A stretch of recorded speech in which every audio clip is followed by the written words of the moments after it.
Төлбөр төлөх. Та Written English-ээр англиар сурахын тулд төлбөр төлөх хэсэгт очиж үнийн саналаа сонголтоо хийх хэрэгтэй. Хоёр аргаар үнийн санал хэсэгт очиж болно. Нэгдүгээр, хэрэв таны хичээл цоочтой харагдаж байвал цоочтой хэсэг дээр давснаар энэ цонх гарч ирнэ.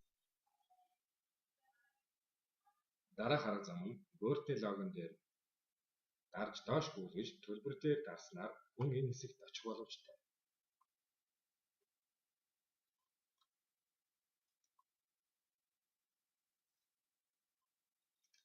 Аль нэгийг нь сонгож гишүүн болох хэсэгдээр давснаар энэ цонх гарч ирэх бөгөөд Accept-ийг дарна.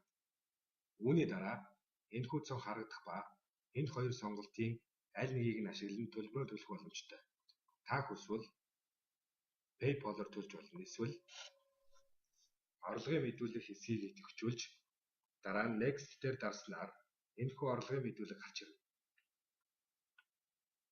Энэ хэсэг дээрх мэдээллийг ашиглан мобайл банк болон банкны аль нэг салбарт очиж төлбөрийг төлж болно.